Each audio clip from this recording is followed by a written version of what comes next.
Beavers Dam Trojans, grading USC's first third of the season, alternative uniforms and colors, ranking the head football coaching candidates, previewing the Colorado game, and predicting this week's Pac-12 conference games.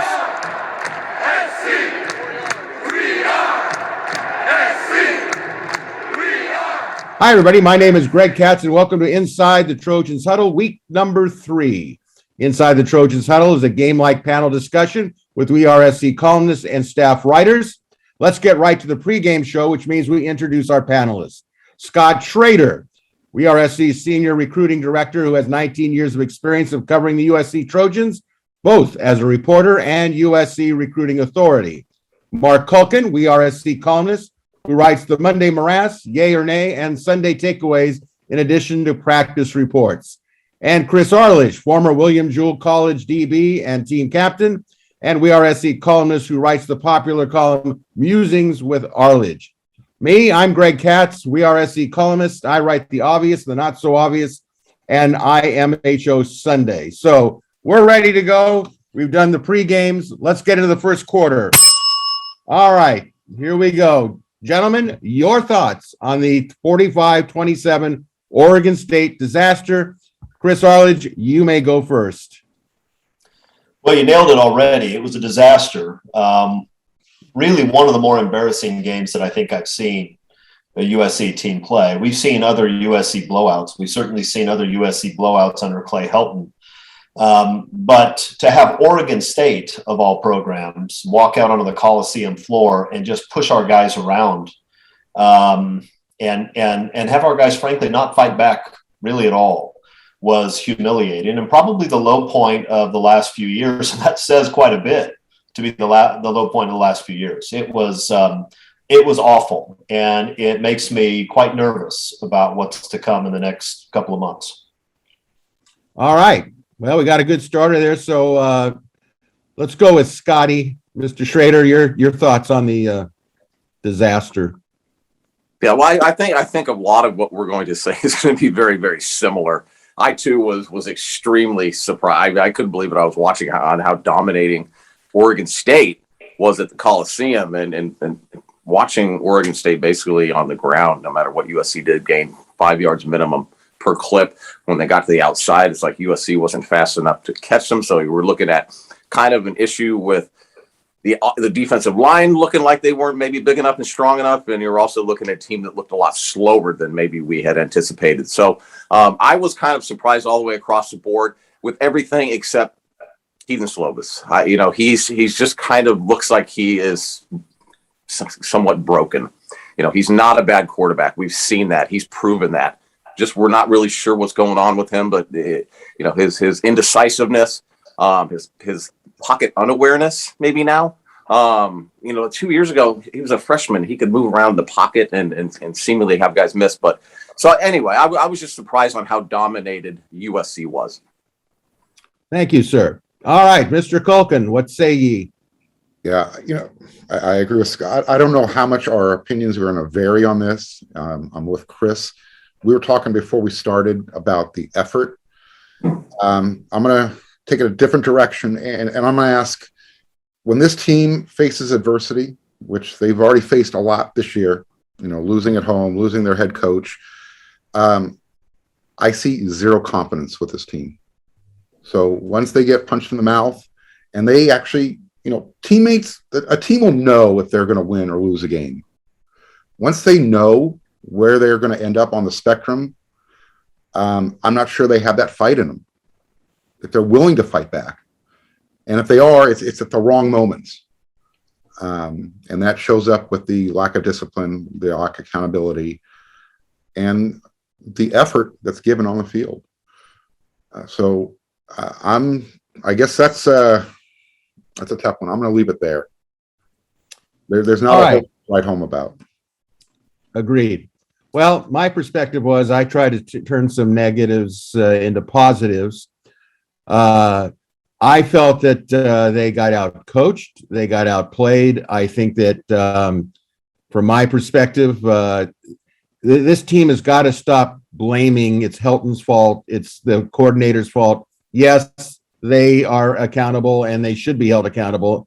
and we'll get into that in the second quarter. But I felt that it's time for this team to sit there and say, look, we need to take accountability for ourselves. And this has been a reoccurring theme to me, that this team, when they get punched in the mouth, they don't necessarily punch back and punch back hard enough. Now, you could say, well, they did against Washington State, but the truth was, A, it was Washington State. B, Washington State lost their quarterback.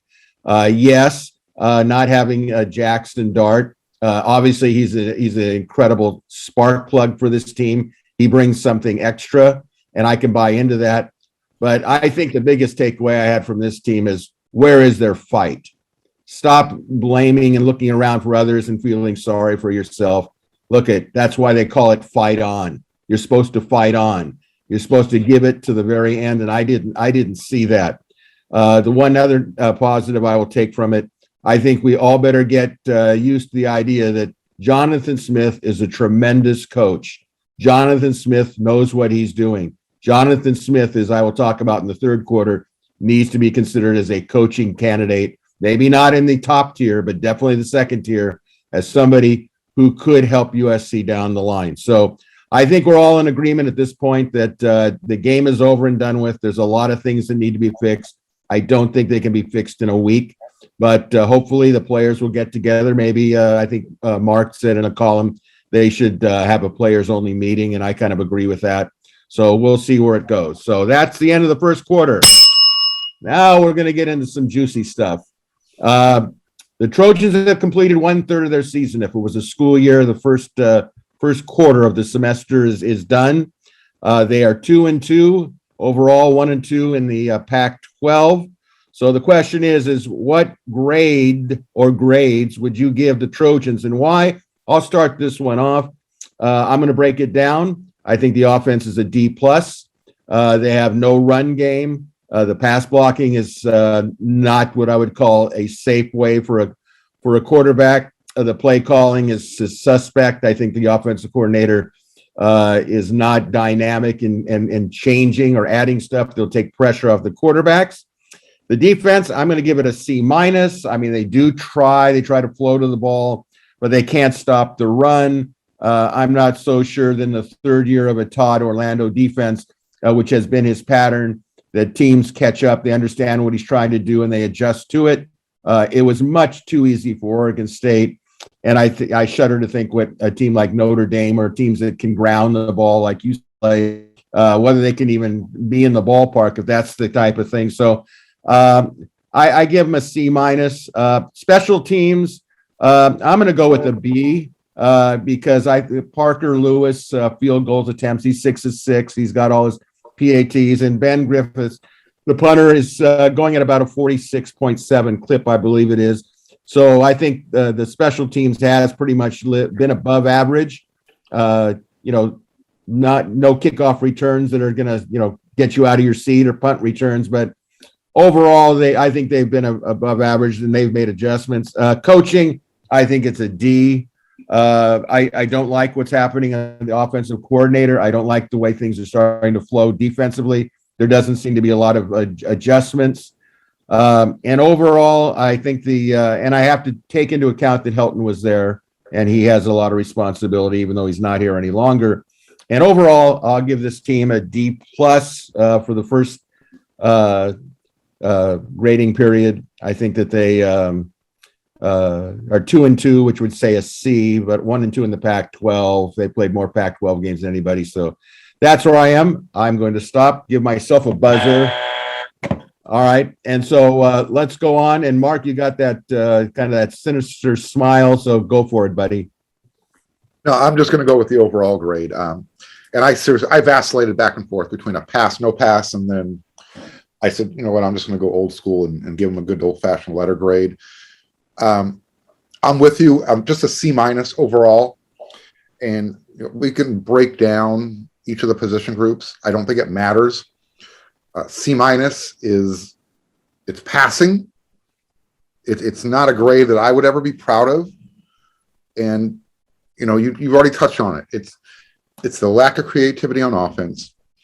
It's the defense shows flashes of what they can be, but it's almost like, hey, I got that answer right this time, but they failed the test. And special teams, yeah, you know what? Parker's been great. I know there were some issues heading into the season with his accuracy, but so far he's been outstanding. There haven't been any returns. They haven't blocked any kicks, but it's just, I tweeted it after the game. No offense, no defense, no confidence. It's just not a fun watch right now. So even though it's like they're going through the motions, it's hard to get excited about this. So, how do you get excited about a C- or a D+ or a pass versus a no pass? I asked Graham Harrell, how do you keep the offense exciting if they're not making the big plays? And, he gave his little chuckle and tried to expound on it, and he had no answer. So if the offensive coordinator doesn't have an answer, me as just, a former high school athlete, I definitely don't have the answer. Well, let's see. Scott Schrader, do you have the answer? What grade do you give this group? Oh, well, I mean, as far as a grade, I'll do the overall grade. I think it's kind of a D+ for me. I'll give them credit for the victory over San Jose State, and it was a very fun game to watch up in Pullman, the part that I did get to watch. But I think I'm going to weight this last game a little heavier than I will all of the other games, because you're in week 4 and you're still dealing with a quarterback that doesn't have confidence, and you have receivers. There's no run game. This is from a player on the team. We don't have any run game, and we're running routes where guys don't get open. But when they do get open, there's guys that are dropping passes that have maybe been caught in years past. So you have a quarterback who doesn't have any confidence. So what do you need? It's kind of like in baseball when a hitter's having a hard time hitting the baseball, making any contact at all. Back in Little, we used to have this bunt, right? Remember those days, just to make some contact. Well, I think right now, maybe a guy like John Jackson, Kyle Ford, they're not going to be the guy that's going to get a 35, 40-yard play, or have an opportunity to do that every play like a Taj Washington can and others. But you're going to have guys that, let's find out if they can catch the football, because there's other guys right now that aren't catching the football. So what does a quarterback need right now more than anything else, in my opinion? Guys that are catching the football. If we're watching in practice certain players that we're writing about because they're performing well in practice and we're not seeing them in games at all, except for maybe 2 times, I think there's a problem. So, I think coaching, execution, all of that, if you factor all that in, it's a D+ for me. All right. Counselor, Mr. Arledge, go for it. Look, if this isn't a failing grade so far, then I would hate to see a season that has a failing grade attached to it. We are headed towards, unless significant changes are made, we're headed towards the worst season since Hackett's last year, maybe the 3-8 in 1991. This is a team that is in complete and utter meltdown. You have a quarterback who, as a freshman, looked like an all-conference quarterback, and as a returning all-conference quarterback, looks like a freshman. You have an offensive coordinator that also looks like a freshman. I mean, I'm not an air raid fan, and I wish we weren't running this offense, but there are people who can coordinate this offense and look competent. Graham Harrell is not one of them. Frankly, Donte, if I were the new head coach at USC, I would have made a change the first day that I got that job at offensive coordinator. It's been a spectacular failure. And at this point, I'm not sure how hard the guys are even playing. And all those positions, all those position groups that we thought would be solid, quarterback, edge rusher, secondary, all of these positions are failing right now. Even wide receiver is almost failing right now. Drake London is still a monster, but he's dropping balls. Everybody else is dropping balls. I mean, I'm looking for the positives, and I'm seeing 8 quarters of football, and there was 8 halves of football, and there was one good half in the 8. And it just so happened to coincide with a time when SC was playing a conference doormat with a walk-on quarterback. Everybody's going to look good playing the conference doormat when they're playing a walk-on quarterback. Greg, it's a disaster. And unless things change dramatically, the last 8 games of this season are going to be really hard to watch. All right. Well, no one's going to disagree with that. We're all pretty good now with the grading period is over. We can start with a new grading Please. period. All right. Well, let's take a little deep breath here. We'll go to halftime. Usually when teams have problems, coaches look for ways to rejuvenate the fans or whatever. So I want to get your opinion, guys, on this idea of wearing alternate throwback uniforms that are different colors other than the traditional school colors. What do you think about that, Culkin? No. So So what? no, I'm not a fan of a third uniform, alternate, different colors, whatever. I remember when they trotted those guys out one night with the new shiny helmets, and when the lights hit them, they looked like a bunch of Christmas tree ornaments running around out there. It just, there's so little tradition left in college football. Let USC be the last one to shut the door on tradition. So my answer is no. Let's just stay with cardinal and gold. I love the crescent on the sleeve. If they want to maybe go an old school USC uniform, I'm all for it. But I don't need, like I said, I don't need to see a bunch of Christmas tree ornaments running around up there. No. All right. What about you, Chris? You want to see a bunch of Christmas ornaments running around the Coliseum turf? Beats what I've been watching. Look, I'm something of a dinosaur, like you are, Greg. I think the alternative uniforms are nice for recruiting, and you could do it the way the Irish have done it and do it right. I mean, the alternative green uniforms occasionally for them is now tradition for them. But the thing is, if you want to start a tradition like that, where occasionally you pull out an alternative jersey, you don't do it with this team. If Notre Dame would have pulled out their alternative greens with a 4-8 football team, I suspect that would have been the end of that tradition. So I think that's something that you may think about doing if you're playing good football. But right now we're not. Well, you know what, Scott? You are hands-on with the recruiting. You know what turns on these recruits. What's your thoughts about alternative uniforms, throwbacks, color changes in uniform colors? What do you think? I mean, I don't think there's any reason to add that element at USC, to be quite honest with you. Yeah, recruits like to go on these recruiting visits, go to Oregon and places like that, and they put on all the different uniform variations, and they take a bunch of pictures with Mario sitting on a throne or something like that. But I mean, the reality is USC would benefit a lot more by spending millions of dollars on a facility if you're trying to impress recruits. The uniform thing, honest to God, it really doesn't impress it that much. So it sounds good, and it's, those uniforms are sick, or whatever word terminology are used. I think it's nearly irrelevant when it comes to recruiting, to be quite honest with you. So no. And keep the names off the back of them too. Amen. Chris, what about, since the guys brought it up, names on back of uniforms? What do you think about that? No, I'm opposed. I think that I'm a traditionalist, and I wouldn't want them to stray from that. And again, if you're going to put names on the back, I don't know. Maybe if that will encourage people to play harder, that you can actually tell who they are. Maybe if that's going to be an end result. Otherwise, no. Oh, well, okay. So my feeling on it is absolutely not. I don't like alternative uniforms. The only time I've really seen an alternative drastic uniform was maybe in 1972. The uniforms the Trojans wear right now are the early John McKay uniforms. And then when the Trojans went 6-4 in 71, he wanted to make a change. And if you remember or take a look at photos, there were the change of the stripes on the shoulders, and it was more on the sleeve. I know this is not coming over well, but if you take a look, and then there was, I think, a decal on the side of the helmet that they did a little work with. So there have been changes to kind of change kind of a pattern. But overall, I think USC's uniforms are as good as anybody's in the country. In fact, I can understand Michigan. I think they have unique uniforms with the helmet. I don't know what this idea, when I read some of the other people that say, wow, those Notre Dame uniforms are very pretty.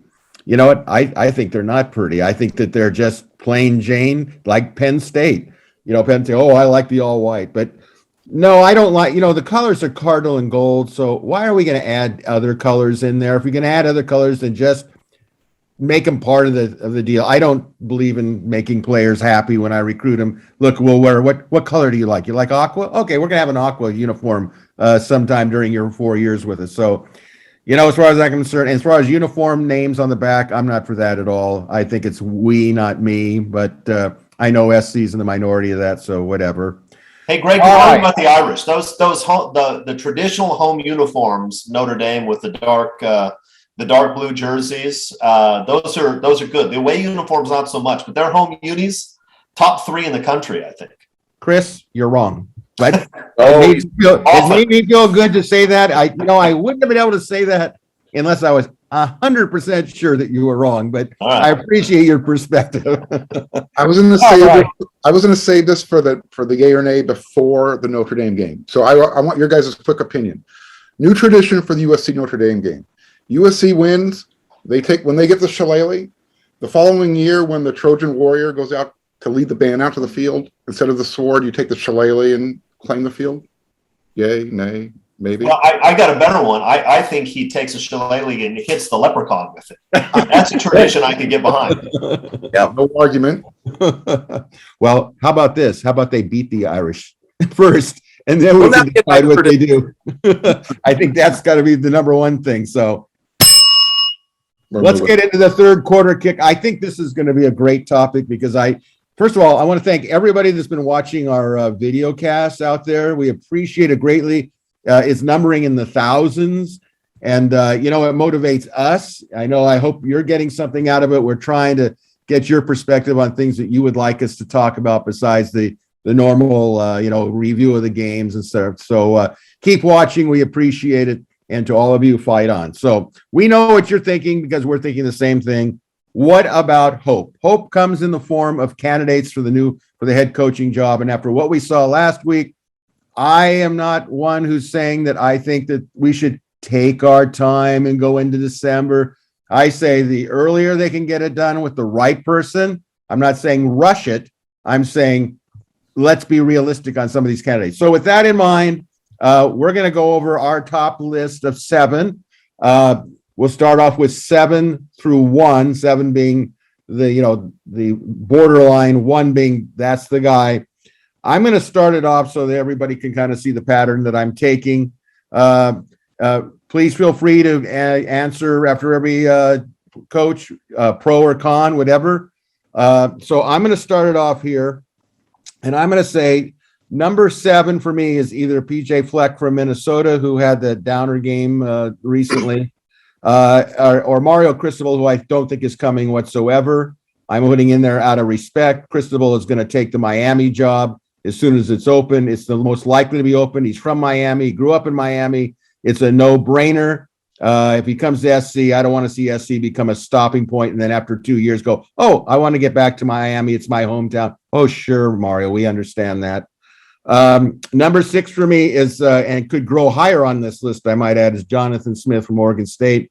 The only negative would be, okay, so he's not Mr. Personality, but man, he checks all the boxes for me. Great pedigree. Look what his teams do. He's got a system. He's worked under Dennis Erickson. He's worked under Chris Peterson. I mean, that dude knows what he's doing. He's got a staff that could come down here. So he's my number 6. Number 5, Matt Campbell from Iowa State. Not totally sold on Campbell, but I think he's a name worthy of consideration. Would he come out here? He's got a young family, so he could make the move. But he's a kind of a Pittsburgh guy, a Midwest guy, son of a football coach, I might add. Number 4 will be Luke Fickell. I think this is kind of overplayed because he's from Cincinnati. I don't think he's going anywhere. His wife is from Ohio State. He's from Ohio State. His family's there. His son is at Cincinnati. Since they're going into the Big 12. So I think just the fact that he was hired by Bone means nothing to me. Number 3, Bill O'Brien took Penn State when they're really in the ditch and came back 2 years. And people say, well, he only stayed for 2 because then he jumped to the NFL. Look, that's a job promotion. He won 4 division titles with Texas. Didn't end nicely, but I'm not going to hold that against him. And he's also the offensive coordinator for Alabama. And if they win the national title, he's a hot name. Number 2, I don't think is coming. Bob Stoops. That's a respectful wish that he would do. One of the things is he would want his assistants to be paid big money. I think SC is in a position where they have to pay big money. My number 1 choice, who I don't think will get the job, but he checks every box to me, is Chris Peterson. Chris Peterson came out on Fox, said everything that this program needed. My question with him is, this fire in the belly, does he still have it? He said that to get SC back, you need to be first recruit. His quote was 24 hours a day, 7 days a week, 365 days a year. And then he went on, made other great points. But if all was said and done and he can get an interview, I would go after him in a New York second. So that's what I think, but it's also important what you think. And so what do you think, Scott Schrader? You know the recruits. What's going on there? Who's your top 7 to 1? Well, I made my list of just kind of knowing there were going to be a bunch of us offering opinions. So I just kind of threw in maybe a few realistic and then maybe a few unrealistic, but you never know. But and I'm ready to have all of the bottles and the eggs and the vegetables thrown at me for this one. But number 7 for me is Lane Kiffin. I think if I had a bottle, Scott. Chris, you also have a carton of tomatoes. Whatever. Somebody throw something. I'm sorry. I shouldn't have interrupted. Isn't this what the buzzer's for, Greg? Isn't this the time when you use the buzzer? Just mute me. I'll be quiet. But that's what I'm here for. All right. I won't even say why, but anyway, number 6, Luke Fickell. I mean, I'm just, whether he's realistic or not, I'm not really going to be concerned about that today. I think we're going to have to start getting more serious about that part of the element of the coach search at some point in the near future. But right now we can have fun with this, right? So Luke Fickell, I think what he's done at Cincinnati, I mean, come on. I don't know how you can't be impressed with what he's done there. So you're looking at a guy, proven winner, at a program that's not known as a blue blood or an elite program, and there they are in the top 10 anyways. I don't even know where they're ranked. Number 5, Bob Stoops. Like with you, Greg, he's I think his Rolodex is enormous. He's going to be able to bring in a first-class staff. The only thing is he hasn't coached for a few years. I'm not sure that's a really big deal for guys that have, with the experience he has anyway. But I think you bring in Bob Stoops, at the very, very least, you're competing for a Pac-12 championship every year. You're going to recruit really well, and I think that's very, very important. Number 4, Eric Bieniemy from the Kansas City Chiefs, offensive coordinator. I'll be honest with you, I really don't even know that much about Eric Bieniemy's, like how he's coaching and what he's doing at Kansas City. But I'm just kind of rolling with all of the stuff that I've read about him. I do know that he would bring an element to Los Angeles, being a local guy. Maybe him teamed up with some other, even like Donte and some other guys in Los Angeles. It could be intriguing. But I'm sort of looking at this sometimes from the viewpoint of I'm looking for what's going to be good for business. And I think at least short term, he would be good for business. Number 3, Kalani Sitake from BYU. I think, again, you have a guy who's been there. His record is not overly impressive overall at BYU, but I think you see what he's done to that football program. BYU was really, really good with Bronco Mendenhall, kind of similar type records every year. But I think, Kalani's I think he would be a great fit in Los Angeles. Number 2, Chris Peterson. He says no. Nobody thinks he would come to USC. But again, we don't really know for sure until money starts getting offered to these guys. But he would be, in my opinion, a slam dunk, sure thing hire. Stuff would get done. And then number 1 for me, the absolute no-brainer, slam dunk, grand slam hire, national championship contention within a few years is Urban Meyer. That's it for me. Well, that's a good point. Now, Urban Meyer, I can tell you this since you brought it up, and I feel obligated to inject this. A source in Jacksonville that I know told me that Urban Meyer is interested in USC. I think it gets down to Carol Folt.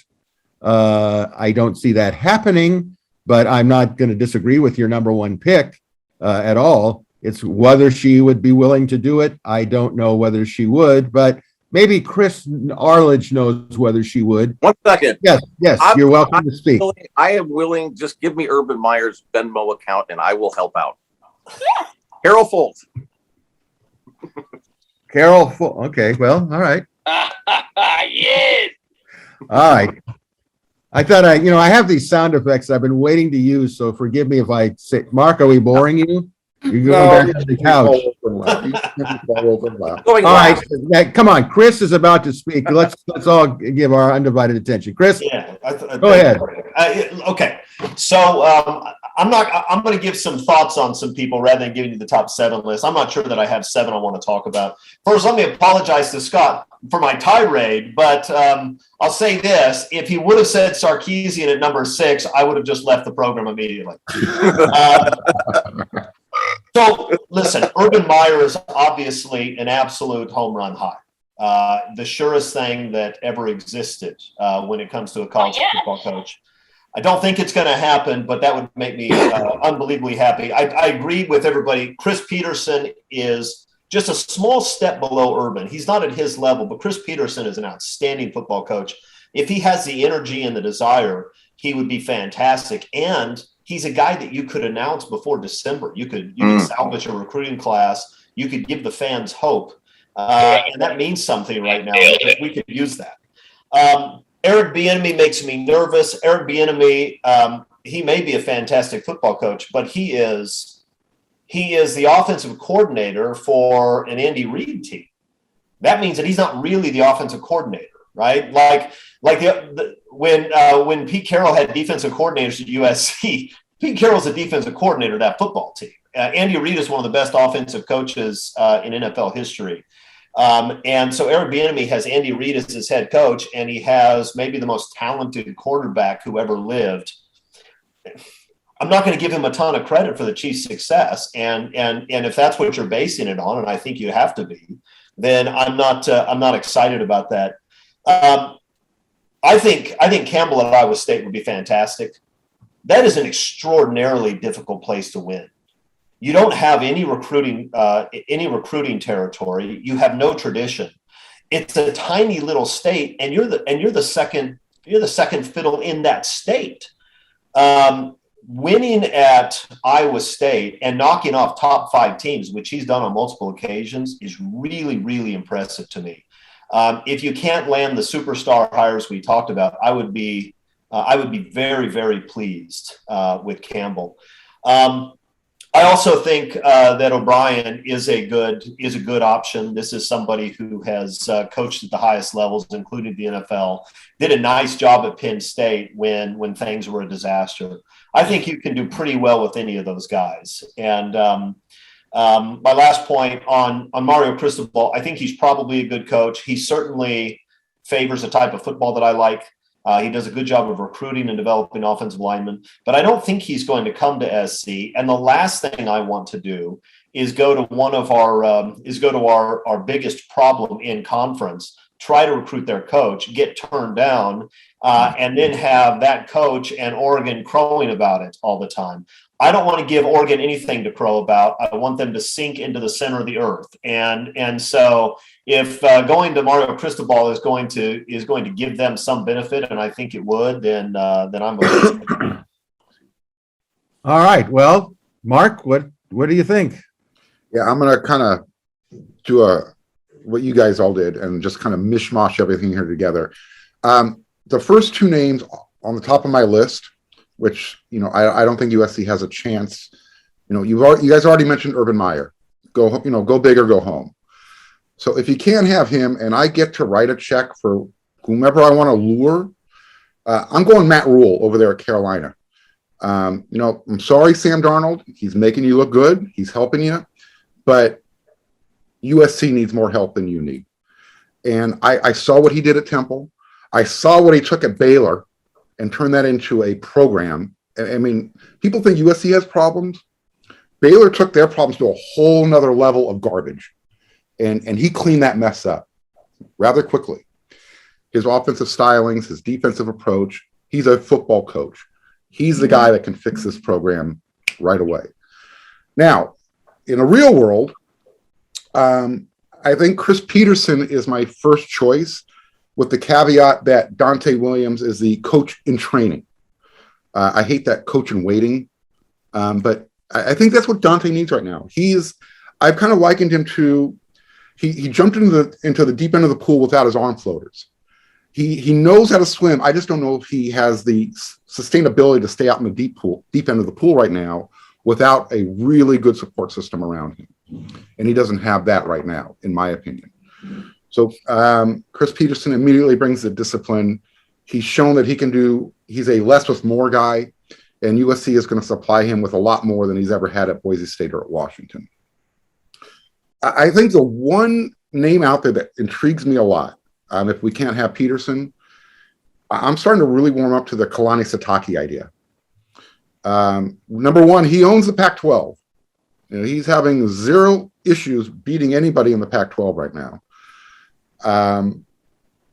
He will have an inroad with the poly community, which I think is going to help with the offensive line recruiting and defensive line recruiting. They tend to be bigger guys in that community. So that's a positive. And again, you bring Donte along to help with recruiting.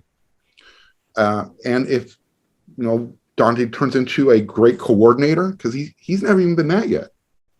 Let him I would like to see Donte get his feet wet as a head coach somewhere else and then come back to USC. And then, you guys have already mentioned the names, Matt Campbell, Luke Fickell. I know Eric McKinney's big on Jeff Hafley. That's the name he likes to talk about. I will tell you right now, I want nothing to do with any more air raid principles. So Lincoln Riley isn't even on my list. So those are the names I would start with. Chris Peterson is at the top, and everybody else is kind of right below him. Very interesting, guys. Nobody, correct me, I'm getting older, so my brain cells are dying momentarily. Nobody mentioned Franklin from Penn State. I think that I'm going to just throw this out and then we're going to move on. Penn State plays at Ohio State at the end of the month, I think.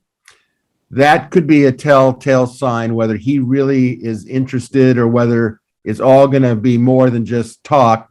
I think if he beats Penn State at Ohio State, there's he'll know that he's turned the corner. But if he takes another loss to Ohio State, he'll say, we may never beat him, and I'm stuck in this situation forever, and I'm more willing to listen to what USC has to say. Remember that he was once at Washington State. That's where he met his wife at Washington State, so he does have West Coast experience, okay? So all your answers were really incredibly good. Sitake is a very interesting aspect, I think. He does get more mature players than everybody else. So maybe that's a little bit of a different, coaching end of it. But I think it's obviously a name that we'll look at. And we're going to go through our lists through the rest of the season. You might want to change here or there as you see things unroll. So we'll go from there. So I think that's all we're going to say on this matter. We'll move on here. I don't want to get Mark. Are you ready to go? Plugging in so I don't die. Okay. All right. Fourth quarter. Here we go. We got Colorado and Boulder coming up on Saturday. That's a noontime kickoff in Boulder, 11 o'clock in Los Angeles. Just a little couple of things. Colorado is having its moments, shall we say, its struggles. But how do you forecast what's going to go and happen in this game? Scott, you want to start us off there? Colorado Buffaloes, your thoughts? I don't really, again, it was like last week. I really didn't know much about Oregon State. I don't know that much about Colorado, except based off what we've seen in the past and just kind of the little bit that I've seen them play this year. I'll just basically just talk about where USC needs to be at this point when they go to Colorado to at least be semi-hopeful that maybe things are going in the right direction. You need to go to Colorado and you need to beat them like they beat Washington State. I'm not quite sure anything other than that is going to make USC fans feel very optimistic.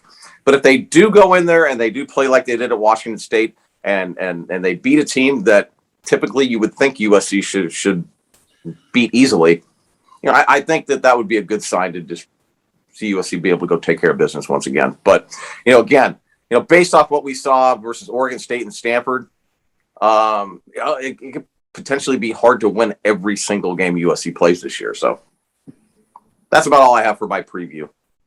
All right. Now, Mark, you'll be going to the game in Boulder. Am I correct on that? Is Absolutely. that okay? Yep. Absolutely. Okay.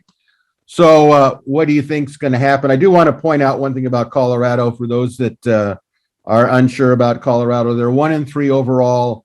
They're 0-1 in the Pac-12. So that's just want to give a little background. So go ahead. Well, number one, I'm looking forward to the media meal. Colorado always feeds us extremely well. Knowing how badly this team got their ass handed to them at home, they're not going to have that pressure of playing in front of the tens of hundreds of fans.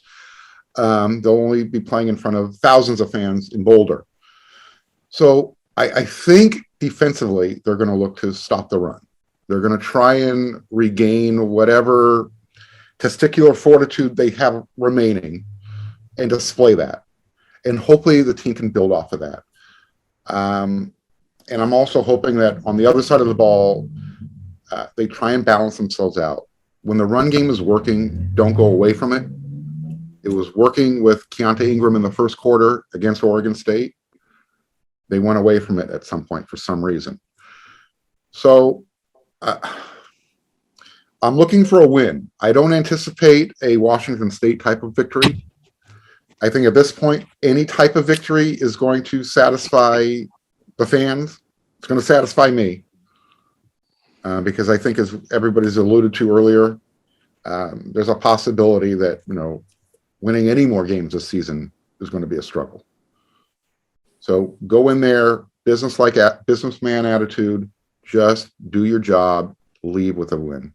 Don't do anything flashy, just get the job done. Very workmanlike. All right, Christopher, what do you say? You're the former college defensive back. How did you see the game?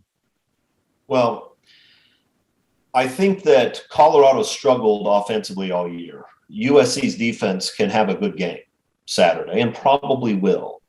But Colorado plays pretty good defense, and USC's offense is a mess. The question for me is whether the wheels have completely come off. I played on teams in college where the wheels completely came off. And there was no confidence, there was very little desire, and it was just a disaster. And you knew going into the game that you were going to have problems. And even the guys on the team who didn't want to think that, as soon as you give up a touchdown or as soon as you turn the ball over, you completely deflate. I don't know if the Trojans are there yet, but it sure looked like it Saturday. And if that's where they are, every team on the schedule is going to smell blood in the water and have a chance to put a beat down on USC. And if you're Colorado and you haven't beaten USC, I mean, every year they lose to the Trojans. Every year. A lot of those guys are from LA. They're going to want this game. I don't know if the Trojans want this game. And I'm afraid the answer is no. I think Colorado wins because I'm not convinced that USC is going to put up a fight. But if the Trojans still have some fight in them, then this is probably a 21-14 USC victory. Well, I think you all hit on good points. My personal feeling is if SC doesn't come to play, they're going to have big problems. This Colorado team, as inept as they appear to be on offense, and they do have problems scoring points, they will play hard enough. We saw that against Texas A&M earlier in the season. They play hard. They can't get out of their own way sometimes on offense. Part of that is because they lost their original starting quarterback, transferred out, and they were kind of caught there with their pants down, so to speak. One of the things I don't like is this idea. I mean, it's like a sugar high, us against the world. Nobody likes this. No, everybody's against us. We only have ourselves. I think that card's been played for SC, and I think it's time to move on. It's time to put on your big boy USC pants and make a rumble out of it in Boulder. I know every quarter of that game is close. I agree with Chris. The chances are Colorado's going to get even stronger, tougher, and they have to make a statement. Now, I don't know whether SC can, well, first of all, we know they can't run the ball, but I think Colorado is stiff enough to really make sure that doesn't happen. And, we can't lose sight of the fact that, Slovis is still sitting back there like a sitting duck where they try to throw 48 passes. No, improvisations I've said this until I'm blue in the face, screens, misdirections, etc. And I think Colorado, and by the way, I do want to comment one thing about Mark. They do have the best media meal by far. So I'm going to be a little jealous there when they start serving you the ribs and the chicken. The dessert tray after they're done is unbelievable. Trust me. Much better than the Golden Corral. Anyway, that's about all we need to say on that one. I think with that, we'll just move into overtime. Time to get your fearless predictions on a few of the games. There's Pac-12 games. Arizona and Utah have byes, so they're not part of the equation. So we're only going to be doing 5 games. So let's start off with number 3, Oregon. It's Stanford, 12:30 p.m. ABC. Oregon is favored by 7 points. Chris, do you think they're favored by 7? I know you love Oregon. You've said that many times. What is your call on this game? I hate Oregon, and they're going to blow out Stanford. Well, Stanford is not a good football team. Despite what we saw a few weeks ago, they are not a good football team. Oregon rolls. Okay. Scott, do they roll? Yeah.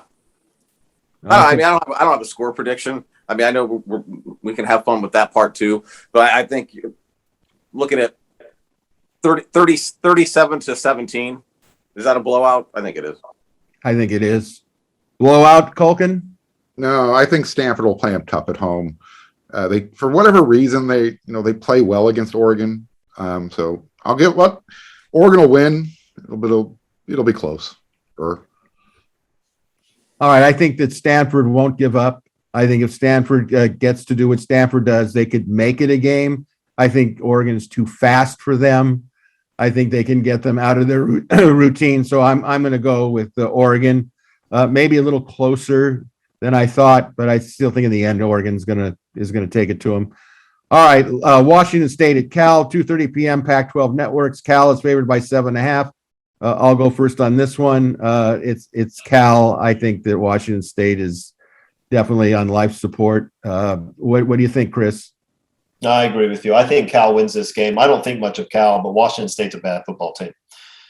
Cal. Okay, Scotty. I'm taking Cal. Don't dive deep into it. I don't want to have a brain injury. Wouldn't it be something if we were able to just watch Cal, USC, and Washington State just play each other for 12 straight weeks out? Good Lord. I mean, that would be the idiot follies for us all.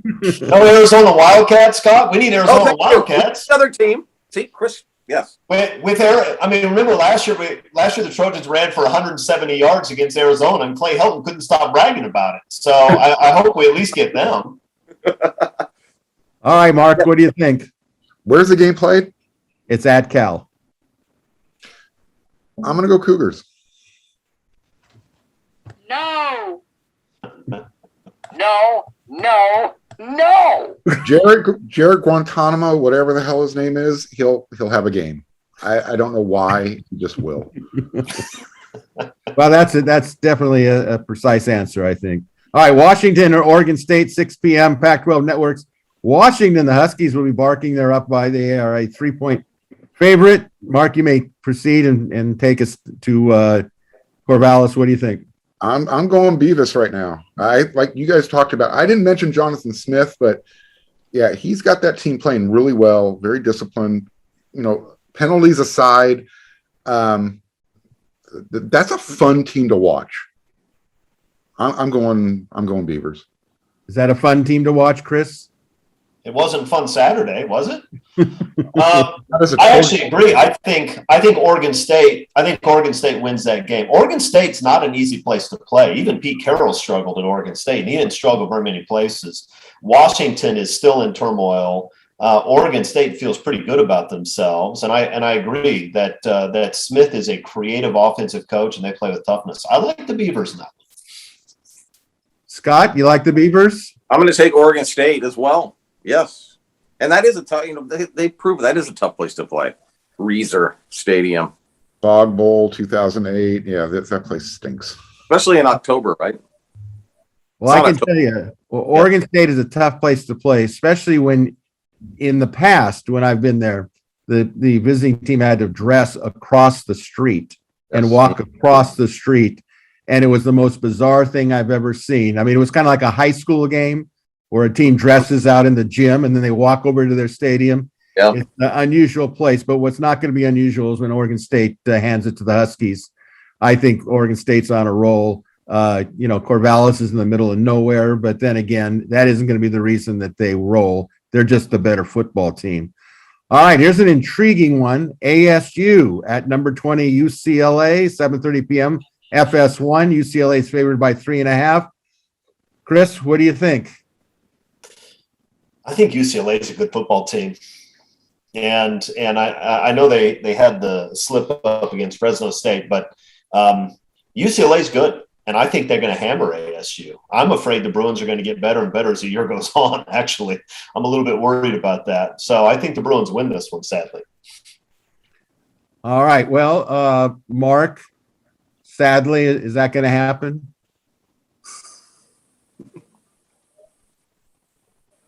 Mark, you got to unmute yourself. We can't hear you, Mark. Mark. That was on purpose because you'll never hear me give compliments to that school across town. So you can take what you want from what I just said, and that's the winner. Well, Scott, will you be a little bit more diplomatic in the way you address it? 4's up. UCLA is a football team. UCLA has a bunch of old guys like BYU on their football team. They got a lot of veterans, and they got an offensive line. You put together an offensive line like an Oregon and a UCLA has currently, and other teams that you see, and you can have a good football team. You can compete every week. You don't need to recruit 4 and 5-star skill players. Obviously, you can win championships like Alabama and Ohio State. You do, but UCLA is going to be very hard to beat, especially at home. They even when they were losing games the past few years, they were winning games at home. So I got UCLA. I would say they're going to win by 20. Okay, well, I will say it's going to be UCLA. I think that they're going to get better as every game goes. I think they learned a lot against Fresno State. Obviously, they rallied. They didn't collapse and fall on the floor and start crying. So I'm taking the Bruins. I think ASU can be inconsistent. So I think that UCLA is going to win by more than 3.5 points, in my opinion. Which transitions us to the big game, the one that America's been waiting to see. USC at Colorado. Scott, what do you think? 7.5 point favorites, USC. 11, excuse me, 1 second, Scott. 11 a.m. Pacific Coast time. It'll be noon in Boulder for those of you that are going to the game, so you don't get confused. For those that are going to watch on TV, Pac-12 networks, again, SC is favored by 7. I'm sorry, Scott, continue. It's all right. I think USC is going to win. I think that I'm going to give them a little credit that USC will improve each week too. Whether they do or not, I don't know. I just think that USC will improve at least a little bit. You don't need to probably improve a lot to beat Colorado at Colorado even. So I'll take USC. I think they're going to win by 20 points. Wow. Yep. Okay, Mark, I know that you would like to throw a point spread on the media meal. I'll take the media meal 14 if you give me 14 points on that. But what about the game? What do you think? Yeah. So I heard what Chris said earlier, and I was on it. It's not going to take Colorado 61 years to break that streak. They haven't beat USC 14 tries. I hope this isn't the year. It's going to be close. Colorado covers, USC wins. Wow. Okay. Chris? I hope they prove me wrong, Greg, but I think the wheels have come off the wagon. I think Colorado wins, and I don't think it's close. Wow. Whoa. Ooh. Okay. Well, Clay Helton quit. Didn't you hear? It didn't look like it, though, did it? Well, I hear what you're saying. I'm going to take the 7 points. I could see the game being 10-7. I mean, that's how much I think both offenses, SC can't run. They pass. Colorado play hard. They could run the ball. We saw what happened against Oregon State when someone ran the ball. Every quarter that game stays close into that fourth quarter. It's anybody's game. Could come down to Parker Lewis. I will think SC's going to win. It will not shock me if SC doesn't win. And I will tell you, if SC doesn't win, they're in a lot of trouble. I will say that this is their one shot against a team that has some real deficiencies. And if they don't cut it now, that second half of the season is going to be a lot more difficult than the first half. So anyway, well, listen, I want to thank all of our panelists and our producer, Jake Evans, and a reminder that USC is on the road against Colorado. Kickoff time is 7 a.m. Pacific Coast time, and the game will be televised in the Pac-12 networks. Also want to remind you while we're at it that you can also hear these Inside the Trojans Huddle is also a podcast, and also can be connected on if you want to go out there walking and listen to us, keep you busy. We're available there on the podcast areas, iTunes, and so on and so forth. So next Tuesday, we'll review the Colorado game. We'll check in on the coaching search, discuss college football playoff expansion, preview the Utah game, which, by the way, has been announced as a 5:00 kickoff in the Coliseum, as well as selected related topics to USC and college football. Until next Tuesday, thank you again, panel. Thank you, all of you listeners. And once again, fight on, everybody.